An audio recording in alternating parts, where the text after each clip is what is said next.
What happens when a woman who believes kindness is a currency she doesn't need to spend tries to humiliate the one person she can't afford to offend? We're about to enter the Gilded Spoon, one of the most exclusive restaurants in the city, a place where fortunes are discussed over foie gras and reputations can be shattered with a single whisper. Tonight, we follow Eleanor Vance, a real estate titan who sees the world in black and white, profit and loss. And we meet Selena Hayes, a waitress who seems utterly insignificant, but a storm is brewing behind her quiet smile, one that will force a powerful woman to her knees and prove that the person serving your table might just own the entire building.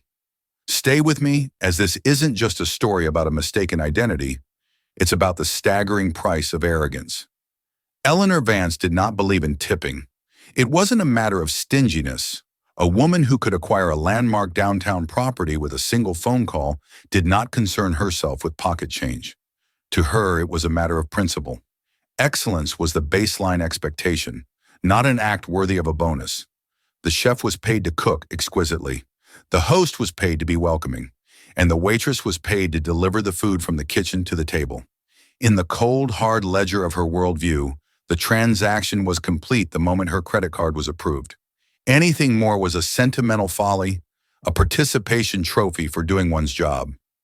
Tonight she was dining at the Gilded Spoon, a restaurant that mirrored her own tastes. Old money, hushed tones, and an air of untouchable prestige. The lighting was low, casting a warm, honeyed glow on the dark mahogany walls and the crisp, white linen tablecloths. It was her late husband Richard's favorite spot. Since his passing 2 years ago, she came here once a month, a solitary ritual to sit in their usual corner booth and feel the ghost of his presence beside her. Her server approached the table. She was a young woman, perhaps in her late 20s, with warm, intelligent eyes and hair the color of chestnut pulled back into a simple, neat bun. Her name tag read, Selena. Her smile was genuine, not the strained, practiced version Eleanor was accustomed to seeing. "Good evening, Mrs. Vance. It's lovely to see you again. May I start you with some sparkling water and our freshly baked sourdough?" Eleanor gave a curt nod, not bothering to make eye contact. She was already scanning the wine list, her mind calculating the vineyard's reputation against the markup. "Just the water, and I'll have the usual. The pan-seared scallops to start, followed by the filet, medium rare. Ensure the chef knows I want a proper char on the exterior. Last time it was lacking." "Of course, Mrs. Vance," Selena replied, her tone even and professional.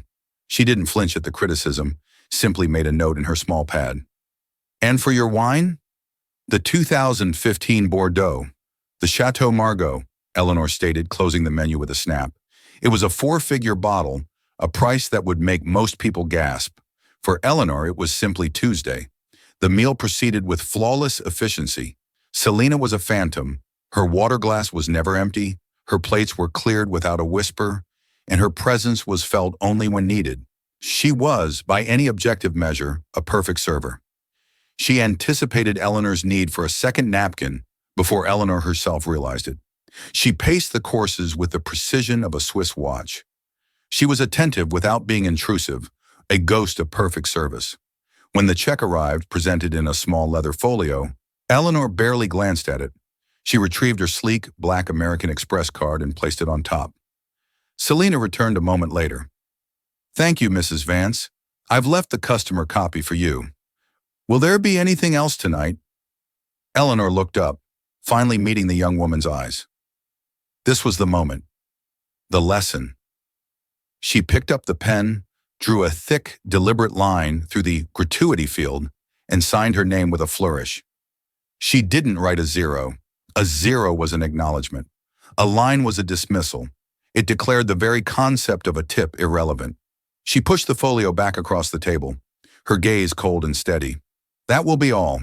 Just a piece of advice, young lady. In my world, we reward results, not participation. The salary your employer pays you is for the service you just provided. Don't expect a handout for simply meeting the minimum requirements of your job description. Have a good evening." The words were designed to sting, to put the girl in her place. Eleanor had given this speech, or a variation of it, hundreds of times. Most servers looked away embarrassed. some flushed with anger. A few had even tried to argue, a futile effort that always ended with them being reprimanded by their manager. Selena did none of those things. She simply looked at the signed receipt, then back at Eleanor. The polite professional smile remained, but something in her eyes shifted. It wasn't hurt. It wasn't anger. It was assessment. A quiet, profound stillness that was more unnerving than any outburst. "Thank you for the advice, Mrs. Vance," Selena said, her voice as calm as a placid lake. "Your perspective is noted. We appreciate your patronage." She collected the folio and walked away, her posture erect and her steps unhurried. Eleanor watched her go, feeling a strange and unfamiliar prickle of unease. The girl hadn't reacted as expected. The lesson hadn't landed. Instead of feeling the familiar satisfaction of having asserted her principles, Eleanor Vance felt, for the first time in a very long time, like she had just made a serious miscalculation. She dismissed the feeling as indigestion from the rich food, gathered her coat, and swept out of the Gilded Spoon, oblivious to the fact that she hadn't just insulted a waitress, she had thrown a stone into a pond whose depths she could not possibly imagine. The swinging doors of the kitchen closed behind Selena, muffling the genteel murmur of the dining room. Here the atmosphere was entirely different. It was a world of controlled chaos, a symphony of clattering pans, shouted orders, and the hiss of searing meat. The air was thick with the smells of garlic, wine reductions, and intense pressure. Marco, the restaurant's manager, a portly man with a kind face perpetually beaded with sweat, was waiting by the pass. He had seen Eleanor Vance leave and had noticed the tight set of Selena's jaw as she walked away from the table. "Table 7? He asked quietly, his eyes flicking towards the receipt in her hand. Selena nodded, her professional mask finally dissolving into a weary sigh. She handed him the slip. Marco glanced at the bold line drawn through the gratuity section and his face soured. "Again? That woman. I swear she comes here just to feel superior. I'm sorry, Selena. Don't take it personally. She's like that with everyone." "It's not personal, Marco," Selena said, her voice low. "It's a symptom, and I'm more worried about the disease than this one little cough." Before Marco could ask what she meant, Javier, the head chef, called out from the stove. "Selena, did the old dragon like the filet? I put a char on it that could withstand a nuclear blast, just like she wanted." Javier was a culinary artist, a tempestuous genius whose moods dictated the entire rhythm of the kitchen. He was also fiercely protective of his staff. Selena forced a smile. She ate every bite, Javier, said nothing, which from her is the highest compliment. If she wants to critique, she should try running a line for one night, he grumbled, turning back to expertly flip a piece of fish in a sizzling pan. Selena moved away from the heat of the line towards a small, cramped office in the back. She leaned against the doorframe, watching the complex dance of her team. She saw Maria at the pastry station, her hands a blur as she plated desserts with surgical precision. She saw the two young dishwashers, college students, laughing over a shared joke as they wrestled with a mountain of pots. She saw the weariness in Marco's eyes as he reviewed the evening's reservations, the weight of keeping this massive, expensive ship afloat visible on his shoulders. This was what Eleanor Vance didn't see. She saw cogs in a machine. Selena saw people. She saw Maria, who was sending money back home to her family. She saw the students trying to get an education without drowning in debt. She saw Marco, who had worked at the Gilded Spoon for 20 years, starting as a busboy and working his way up with a loyalty that was becoming rarer every day. Her phone buzzed in her apron pocket. It was a text from her lawyer. "Final papers are signed and filed. It's officially yours. Congratulations, Ms. Hayes." Selena took a deep breath. Ms. Hayes. It still felt foreign. For the past 3 weeks, since the sale had been finalized, she had been living a double life. By day, she was the new, unseen owner of the Gilded Spoon, poring over financial statements, supplier contracts, and staff reports. By night, she was Selena, a waitress on the floor, learning the restaurant not from the top down, but from the ground up. It was her grandmother's inheritance that had made it possible. A shrewd woman who had invested wisely, her grandmother had left Selena a fortune she never knew existed, with a single instruction in her will. Don't just buy something you love, Understand it, live it, earn it. Selena had worked at the Gilded Spoon as a teenager to save for college. It was where she had first discovered her passion for hospitality. The previous owner, Mr. Dubois, was retiring, tired of the razor-thin margins and the constant stress. When she learned it was for sale, it felt like fate. But she knew she couldn't just walk in as the new boss. The staff's trust, their respect, had to be earned, not demanded. So she had applied under her mother's maiden name, taken the job, and started observing. And what she observed worried her. Morale was low. The equipment was aging. The walk-in freezer had broken down twice in the last month. Javier was being courted by a new hotel downtown, and his frustration with Mr. Dubois' cost-cutting was palpable. Customers like Eleanor Vance, while thankfully rare, chipped away at the staff's spirit with their casual cruelty. The restaurant was surviving on its old reputation, but it was slowly, quietly, beginning to rust from the inside out. Eleanor's insult tonight wasn't just an affront to her, it was a perfect example of the disconnect she needed to fix. The idea that people should work for passion alone, without acknowledgement or reward, was a cancer in the service industry. It was a philosophy that bled good people dry. "You okay?" Marco asked, appearing beside her. "You've been staring at that wall for 5 minutes." Selena straightened up, a new resolve hardening her gaze. "I'm fine, Marco. Just thinking. Big changes are coming. Good changes." Marco smiled sadly. "We've been hearing that for years. I'll believe it when I see it." "You'll see it soon," Selena promised, her voice filled with a quiet authority that made Marco look at her twice. "Sooner than you think." As she walked back out to the dining room to check on her remaining tables, Selena thought of Eleanor Vance's cold, dismissive eyes. The woman thought she was teaching a lesson about the real world, but the real lesson was about to begin, and Eleanor Vance was going to be its star pupil. A week passed. Eleanor Vance had all but forgotten the nameless, faceless waitress at the Gilded Spoon. She was consumed with a hostile takeover bid for a commercial property in the financial district. Her days were a whirlwind of legal briefings, shareholder calls, and ruthless negotiations. She moved through the city in the tinted window silence of her chauffeured Maybach, a queen in a kingdom of concrete and steel. She decided to host a critical lunch meeting at the Gilded Spoon. It was a power play. The restaurant was neutral ground, but it was her ground. She knew the staff, the menu, the wine list. It gave her a home field advantage.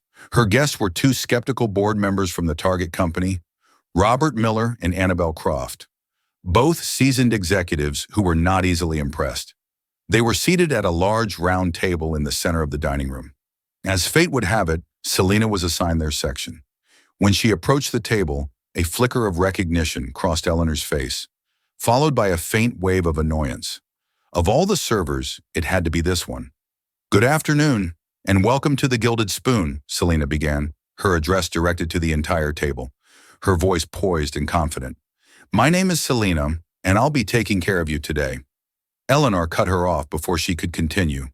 "We'll need a few minutes. Just bring a bottle of the San Pellegrino, and ensure the glasses are chilled, not just cold." She delivered the order without looking at Selena, her attention fixed on her guests. It was a subtle but clear signal. "You are the help. Do not engage." Selena simply smiled. Of course. The lunch was a tense affair. Eleanor was at her most formidable, parrying questions about her company's valuation and laying out her vision for the merged entity with chilling precision. Robert and Annabelle listened intently, their faces impassive. The stakes were in the hundreds of millions of dollars. Selena moved around them with the same unobtrusive grace as before. She took their orders, served their food, and kept their drinks filled, all while maintaining a respectful distance. But Eleanor, hyper-aware of every detail, noticed something different today. There was an air of command about the girl. When a busboy was about to clear a plate too early, a subtle shake of Selena's head stopped him in his tracks. When Marco, the manager, scurried past, he paused to ask her, in a low whisper, if she needed anything, an odd reversal of the typical hierarchy. The turning point came with dessert. Annabelle Croft, a notoriously difficult food critic before she entered the corporate world, had ordered the chocolate lava cake. When it arrived, she took one bite and her fork clattered onto the plate. "This is cold," she announced, her voice sharp. "The center is completely solid. It's not a lava cake, it's a chocolate hockey puck." The air at the table froze. It was a small thing, but in the high-stakes theater of this lunch, it was a catastrophic failure. Eleanor's face tightened with fury. This was exactly the kind of weakness she couldn't afford to show. She was about to summon the manager and unleash a tirade that would scorch the earth when Selena materialized at her side. "You are absolutely right, Ms. Croft," Selena said, her voice cutting through the tension. She looked directly at Annabelle, her expression one of sincere apology. "That is unacceptable, and I am so sorry. The kitchen has been experimenting with a new, higher quality cocoa that has a different melting point. It seems our timing is off. Please allow me to bring you our signature creme brulee, on the house. The pastry chef has just finished a fresh batch." The response was masterful. She didn't make excuses. She took ownership, provided a plausible explanation, even if it was a fabrication on the spot, and offered an immediate, confident solution. Annabelle Croft, who had been ready for a fight, was visibly disarmed. "Well, all right, thank you." Selena then turned to the entire table. "To apologize for the interruption to your important meal, your desserts and coffees will, of course, be complimentary. Please forgive our error." She removed the offending cake with swift efficiency. Eleanor watched, stunned into silence. The waitress hadn't cowered. She hadn't summoned a manager. She had taken command of the situation with an executive authority that Eleanor herself would have used. She had made a decision with financial implications, comping 3 desserts and coffees, without a moment's hesitation. Robert Miller leaned forward, a small smile playing on his lips. "Your staff handles crises very well, Eleanor." "She's impressive," Annabelle added, clearly won over. "That's how you manage a mistake. You don't see that kind of training much anymore." Eleanor felt a hot flush of something she couldn't name. It was part embarrassment, part fury, and part a grudging, terrifying flicker of respect. The waitress had not only salvaged the situation, but had ended up making Eleanor look good in the process. She had turned a failure into a demonstration of high-level customer service. For the rest of the lunch, Eleanor couldn't focus. Her mind kept replaying the scene, the way Selena had spoken, the way she had taken control. It was not the behavior of a person working for minimum wage plus tips. It was the behavior of an owner. The thought was so absurd, so utterly preposterous, that she dismissed it immediately.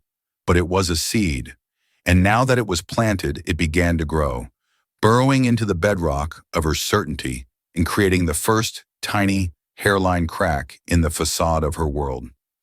As she signed the bill, leaving a standard, almost automatic 20% tip this time, a concession that felt like a defeat, she couldn't shake the feeling that she was missing a very large, very important piece of the puzzle. The unease lingered with Eleanor long after the lunch meeting concluded. The deal she had been fighting for seemed less important than the riddle of the waitress named Selena. Arrogance was Eleanor's armor, but curiosity was her engine. She had built her empire by understanding every variable, every player in any given scenario. An unknown quantity was not something she could tolerate. Back in her sterile, panoramic office overlooking the city, she summoned her executive assistant, a sharp, tech-savvy young man named Ben. "Ben, I have a strange request," she began, swiveling in her leather chair to face him. "I need you to find out everything you can about a waitress at the Gilded Spoon. Her name is Selena. Last name might be Hayes, but I'm not certain." Ben blinked, momentarily nonplussed. His usual tasks involved dissecting corporate financial reports and arranging complex international travel. "A waitress, Mrs. Vance?" "Yes, don't look at me like that," she snapped. "There's something off about her. I want to know who she is, where she's from, how long she's worked there, anything you can find. And while you're at it, do a deep dive into the restaurant itself. Ownership, financials, recent sales. I want to know if Mr. Dubois still owns it. Be discreet." "Of course, Mrs. Vance," Ben replied, already typing notes into his tablet. Discretion was his specialty. While Ben began his digital excavation, Selena was in the midst of her own revolution. The lava cake incident had been a wake-up call. She couldn't wait any longer to implement her plans. That evening, she called her first all-staff meeting. She held it an hour before service began in the main dining room. She stood before them not in her server's uniform, but in a simple, elegant navy blue dress. The staff murmured amongst themselves, confused. Where was Mr. Dubois? Why was Selena, the new girl, standing at the front of the room? Marco stood beside her, his expression a mixture of nervousness and excitement. Good evening, everyone, Selena began, her voice clear and steady, resonating in the quiet room. Thank you for coming. For the past 3 weeks, many of you have known me as Selena, your colleague, and I have been. I've bussed tables with you, polished silverware with you, and taken orders alongside you. But my full name is Selena Hayes, and as of 3 weeks ago, I am the new owner of the Gilded Spoon. A collective gasp swept through the room. Jaws dropped. Javier, the chef, who had been leaning against a pillar with his arms crossed, stood up straight. Maria's eyes went wide. The 2 dishwasher boys looked at each other in utter disbelief. I know this is a shock, Selena continued, but it was important for me to understand this restaurant from its heart. And you are its heart. I didn't want to be a stranger in a suit, telling you how to do the jobs I've never done myself. I wanted to see what you see, feel the frustrations you feel. She paused, letting the reality of her words sink in. And I have. I know the freezer is on its last legs. I know the POS system is a decade old. I know that Chef Javier deserves a kitchen that can match his talent. And I know that you all deserve to work in a place where you feel valued, respected, and rewarded for your incredible hard work. She laid out her vision: a complete kitchen renovation, a new state-of-the-art inventory and reservation system, a revamped menu that would give Javier creative freedom, and, most importantly, a new compensation structure, a higher base wage for all hourly employees, and a transparent profit-sharing program. My philosophy is simple, she said, her eyes sweeping across their stunned faces. If the restaurant succeeds, every single person who contributed to that success will share in it, from the person who washes the dishes to the person who designs the menu. The skepticism on their faces began to melt away, replaced by a dawning sense of hope. Marco stepped forward. She's the real deal, everyone. I've seen the plans. I've seen the budgets. This is happening. Javier, a man not easily impressed, walked to the front of the room and stood before Selena. He looked her up and down, his gaze intense. Profit sharing? A new kitchen? Whatever you need, chef, Selena said, meeting his gaze without flinching. You are the soul of this place. I'm just giving you a better vessel to cook in. A slow grin spread across Javier's face. Well, Ms. Hayes, welcome aboard. That small moment broke the tension, and the room erupted in a wave of excited chatter and applause. For the first time in years, a genuine energy, an electric current of possibility, pulsed through the veins of the Gilded Spoon. Selena had not just bought a restaurant, she had ignited a movement. 2 days later, Ben walked into Eleanor's office, a slim folder in his hand. I have the information you requested, Mrs. Vance, he said, his tone carefully neutral. And? Eleanor prompted, leaning forward. The waitress's name is indeed Selena Hayes. She has no social media presence to speak of. She worked at the Gilded Spoon for a summer about 10 years ago. Graduated from Cornell's School of Hotel Administration with honors. Worked in management for a luxury hotel group in Europe for 5 years before returning to the States a year ago. No debt, no criminal record. Very clean. Eleanor frowned. This was the resume of a high-level executive, not a career waitress. What about the restaurant? Ben took a deep breath. Mr. Dubois sold it a month ago. He's retired and moved to Florida. Who was the buyer? Eleanor demanded, her heart beginning to pound with a strange premonition. That's the interesting part, Ben said, opening the folder. It was purchased by a holding company called CH Hospitality LLC, a shell corporation newly formed. I had to dig through the state and corporation filings to find the principal. There's only one. He slid a single piece of paper across the polished surface of Eleanor's desk. On it was a copy of the filing. CH Hospitality, LLC, sole managing member, Clara Ann Hayes. Eleanor stared at the name. The ink seemed to blur before her eyes. The room tilted. The cold, calculated world she had built for herself, a world of clear hierarchies and predictable outcomes, suddenly fractured. The waitress, the girl she had lectured about handouts, the young woman she had dismissed with a flick of her pen. She wasn't just a waitress, she was the owner. The entire time Eleanor had been a guest in Selena's house playing the queen, while the true monarch quietly served her water. The humiliation was a physical blow, a punch to the gut that left her breathless. Every condescending word, every dismissive gesture, every cold stare replayed in her mind, now cast in the horrifying light of this new reality. She hadn't been teaching a lesson. She had been making a fool of herself in front of the one person whose opinion of her in that small world mattered most. The revelation did not sit, it churned. For 2 days, Eleanor Vance was a ghost in her own life. She canceled meetings. She ignored calls. The multi-million-dollar acquisition she'd been pursuing felt trivial, a game of toy soldiers compared to the profound, personal checkmate she had just experienced. She sat in her cavernous, silent apartment, a glass of untouched whiskey on the table beside her, replaying her encounters with Selena Hayes. The first night, the cold dismissal of the tip, her pompous, self-satisfied speech about participation. Then the lunch, her condescension in front of her business rivals, followed by Selena's stunning display of competence and authority. Shame was an alien emotion to Eleanor. Her entire life had been a fortress against it, built brick by brick with success, wealth, and power. But now the walls were crumbling. It wasn't just the embarrassment of being so wrong, of being so blind. It was deeper than that. Selena Hayes had held up a mirror, and the reflection Eleanor saw was ugly. A petty, arrogant woman who mistook cruelty for principle. A woman who had become the very thing she'd always despised in the old money aristocrats she'd fought to overcome. Someone who judged a person's worth by their station. Her late husband, Richard, had always been her conscience. "Be tough in business, Ellie," he used to say, "but be kind in life. They're not the same thing." He had been a generous tipper, a man who knew the names of the doormen and the baristas, who saw the humanity in everyone. Since his death, had she forgotten that? Had his absence left a void that she had filled with this cold, hard ideology? She thought of Selena's eyes. They weren't judgmental or smug. They were just clear. They saw Eleanor for exactly who she was, and that was the most damning thing of all. On the third day, she knew what she had to do. An apology was insufficient. Words were cheap. Eleanor's entire career was built on that knowledge. She needed to act. She couldn't just send a check or have her assistant deliver a note. This required a personal surrender.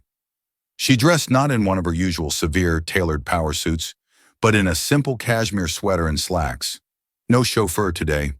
She drove herself, her hands gripping the wheel of her Bentley so tightly her knuckles were white. She parked a block away from the Gilded Spoon, her heart hammering against her ribs like a trapped bird. Walking to the entrance felt like the longest walk of her life. It was mid-afternoon between the lunch and dinner rushes. The restaurant was quiet. She pushed open the heavy oak door and stepped inside. The dining room was empty except for a few staff members setting tables. Marco was at the host stand, reviewing a seating chart. He looked up, and his eyes widened in surprise when he saw her.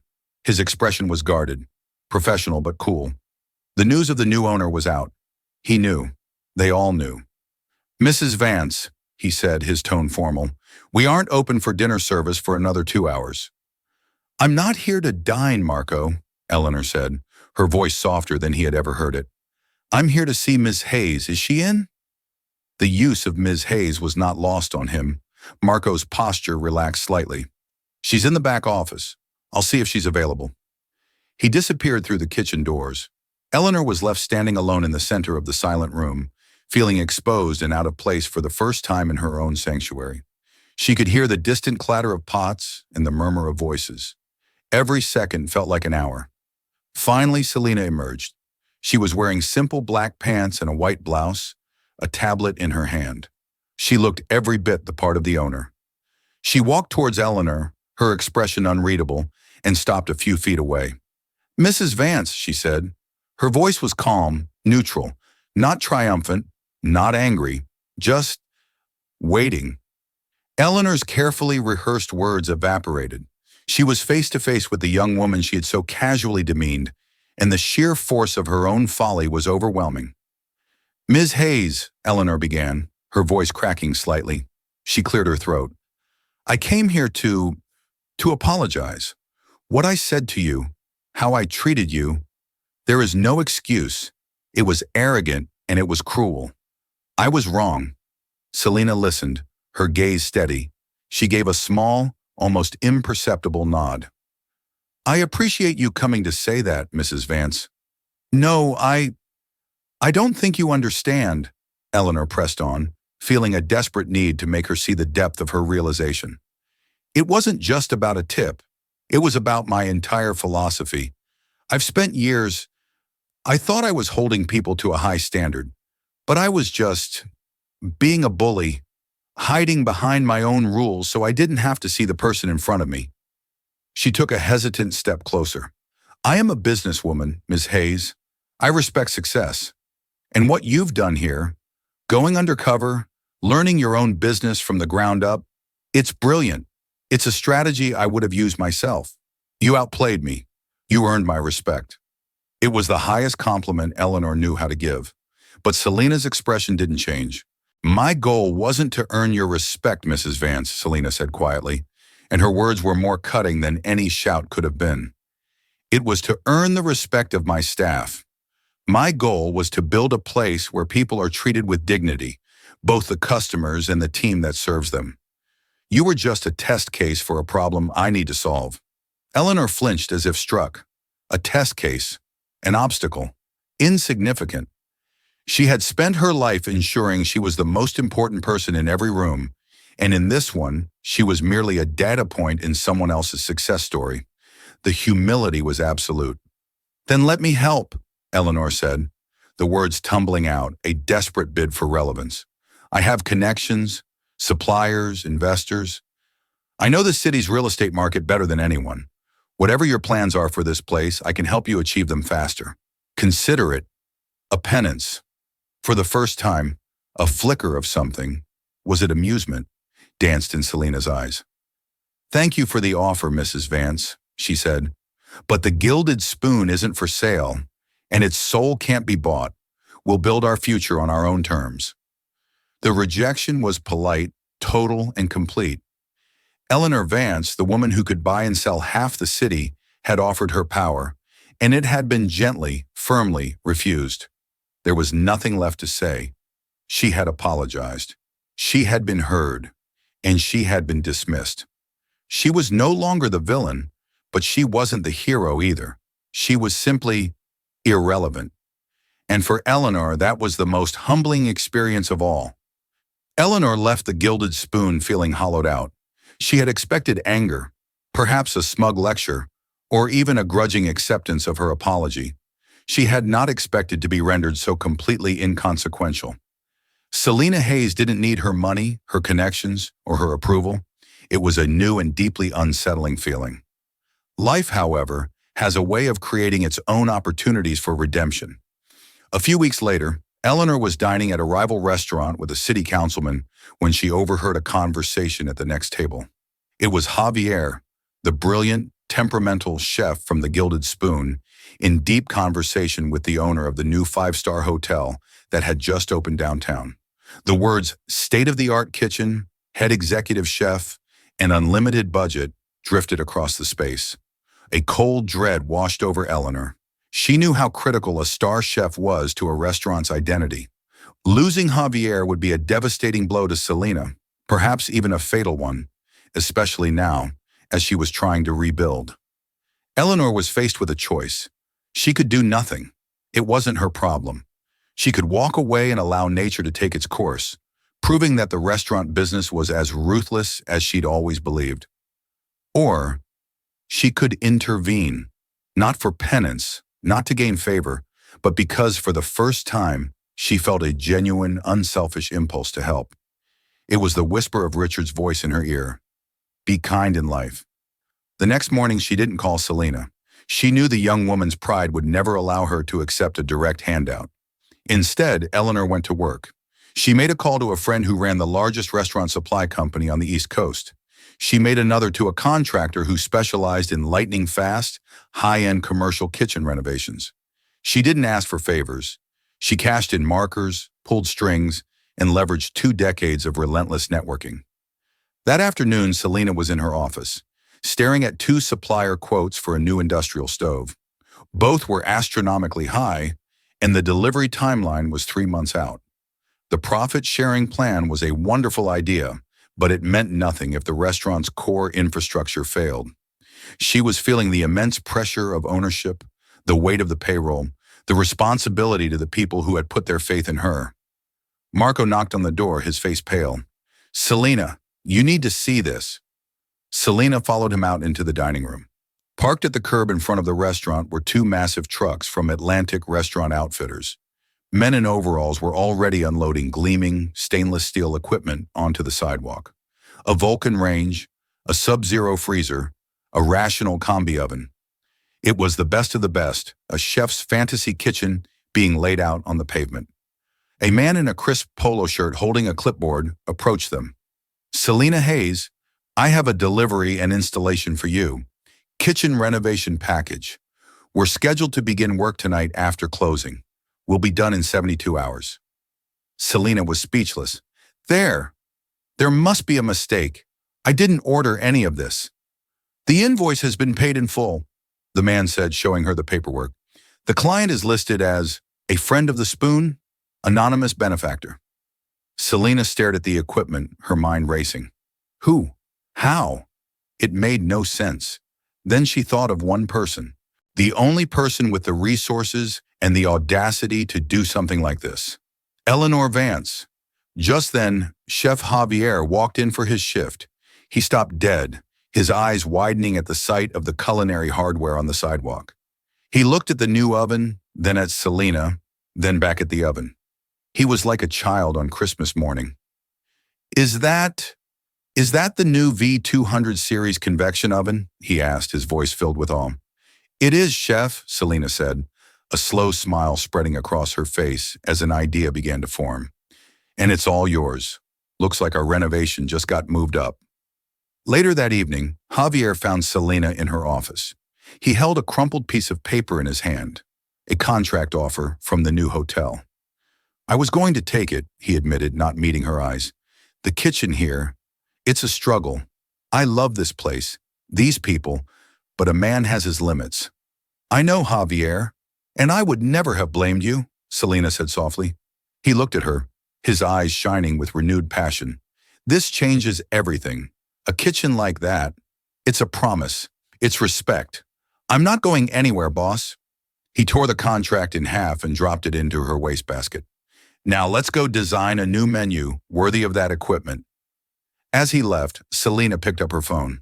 She found the main number for Vance Real Estate Holdings and asked to be put through to Eleanor Vance. "She's in a meeting," the assistant said politely. "Please tell her Selena Hayes is on the line. I think she'll take my call."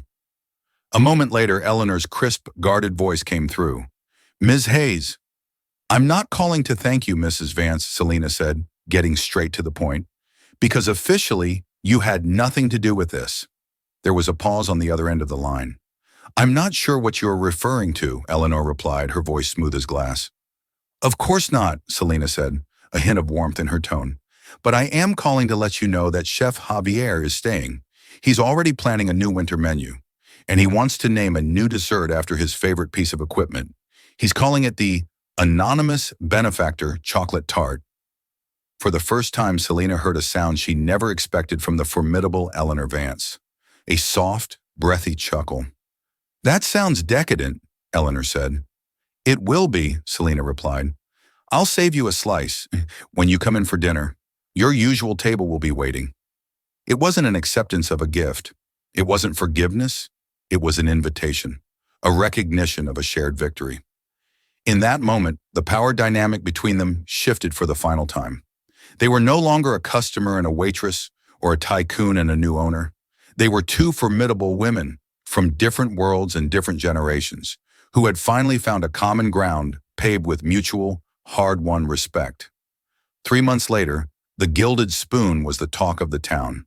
A glowing review in the city's most influential food blog had praised its reinvigorated soul, calling Javier's new menu a masterpiece and highlighting the impeccable, joyful service. Reservations were booked out a month in advance. The profit-sharing program was a roaring success, and the energy in the restaurant was electric. The staff no longer just worked there. They were partners in its triumph. Eleanor Vance became a regular. She came once a week, always sitting at her corner booth. But she was a different customer now. She knew the servers by name. She asked Marco about his family. She often requested to go back to the kitchen after her meal to personally thank Javier, who would greet her with a wide, flour-dusted grin. She and Selena developed a quiet, unspoken friendship. They would sometimes share a cup of coffee after the dinner rush, sitting in the empty dining room. Eleanor never offered business advice unless asked, and Selena found herself asking more and more often. She learned about navigating city zoning laws from Eleanor, who in turn learned about the daily human challenges of managing a team. They were mentors to each other, each an expert in her own kingdom. On the anniversary of her husband Richard's death, Eleanor came to the restaurant alone, as was her ritual. The meal was perfect, as always. Selena served her herself, a comfortable and familiar tradition they had established for this particular evening. At the end of the night, Selena brought the check. Eleanor took out her pen. She filled in the total, and then, on the gratuity line, she wrote a sum that was 100% of the bill. Beside it, she wrote a small note. For service that goes above and beyond. Thank you for reminding me of the value in things that can't be bought. She slid the folio across the table. Selena picked it up and read the note. She looked at Eleanor, and her warm, intelligent eyes held no trace of their complicated history, only a genuine, shared understanding. My pleasure, Eleanor, she said, using her first name for the first time. Eleanor smiled, a real, unguarded smile that reached her eyes. It was a smile that Richard would have recognized. The pleasure was all mine, Selena. As Eleanor walked out into the cool night air, she felt a sense of peace she hadn't felt in years. She hadn't just found a new favorite restaurant. She had found a piece of herself she thought she had lost forever. She had learned that true power wasn't about looking down on people from a great height, but about seeing them, truly seeing them, at eye level. And that was a lesson worth more than her entire fortune. The Gilded Spoon was thriving, not just because of its new kitchen or its fancy menu, but because its owner knew that a restaurant's greatest asset would always be its people. 6 months into the Gilded Spoon's renaissance, the restaurant had become a living, breathing entity of warmth and success.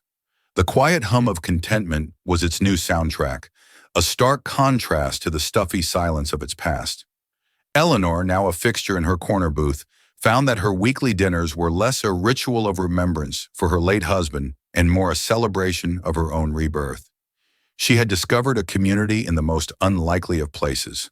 One particularly busy Thursday evening, the dining room was filled to capacity.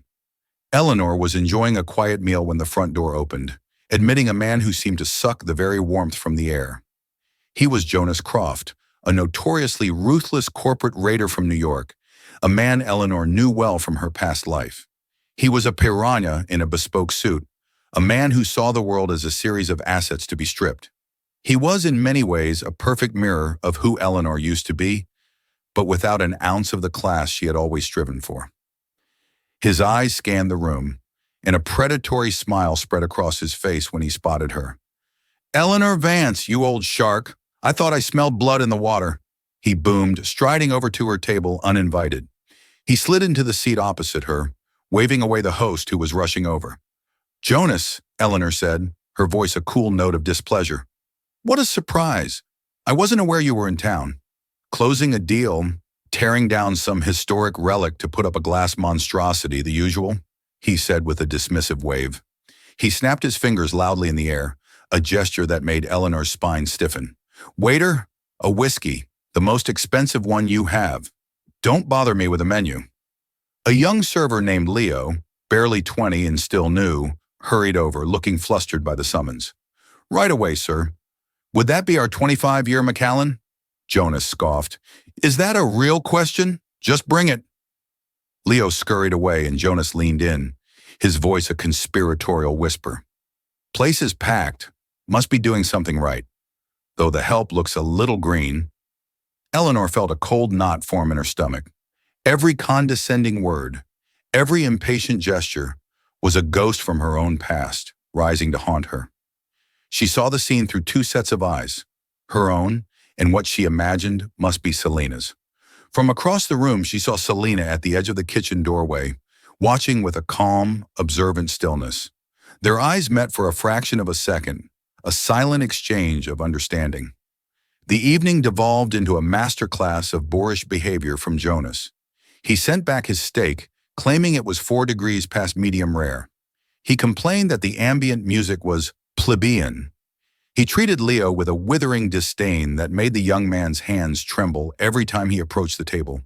Eleanor remained silent, her jaw tight. She was at a crossroads. Part of her, the old Eleanor, knew how to handle men like Jonas. You matched their aggression, showed no weakness. But the new Eleanor felt a fierce, protective surge for the restaurant and its people. This wasn't just a business. It was a sanctuary, and Jonas was desecrating it. The final straw came when Leo, refilling Jonas's water glass, accidentally allowed a single drop to spill onto the tablecloth. "You incompetent fool!" Jonas roared, standing so abruptly his chair scraped backward. The entire dining room fell silent. "Is this what passes for service in this establishment? I demand to see the owner. This entire meal should be complimentary after the pathetic display I've endured." Leo froze, his face ashen with terror. Marco began rushing over from the host stand. Selena started to move from the kitchen, but Eleanor Vance was faster. She placed her napkin calmly on the table and rose to her feet. She was shorter than Jonas, but in that moment she seemed to tower over him. The full force of the titan of industry she had been for 30 years was now unleashed, not in the service of greed, but in the defense of decency. "Sit down, Jonas," she said. Her voice was not loud, but it cut through the silence with the chilling precision of a surgeon's scalpel. He turned to her, sputtering. "Eleanor, did you see what this oaf—" "I saw everything," she interrupted, her eyes like chips of ice. "I saw a guest in a fine establishment behave like a spoiled child throwing a tantrum. You snap your fingers for service. You belittle a young man who is doing his job diligently, and you cause a scene over a single drop of water. This restaurant, Jonas, has standards. It seems you do not meet them." She turned to the shell-shocked Leo. "Leo, please bring me the bill, the full bill." Then she looked back at Jonas, whose face had turned a mottled shade of red. "You will pay for your meal. You will add a 50% gratuity for Leo's patience and professionalism in the face of your appalling behavior. And then you will leave and never return. This is not a place for men like you." Jonas was speechless. He had been verbally dismantled, not by a manager or an owner, but by the one person in the room he considered his peer. He had been weighed, measured, and found wanting. Without another word, he threw a black credit card on the table, signed the slip when it came without looking at the total, and stormed out of the restaurant. A moment of stunned silence was broken by a ripple of applause from the surrounding tables.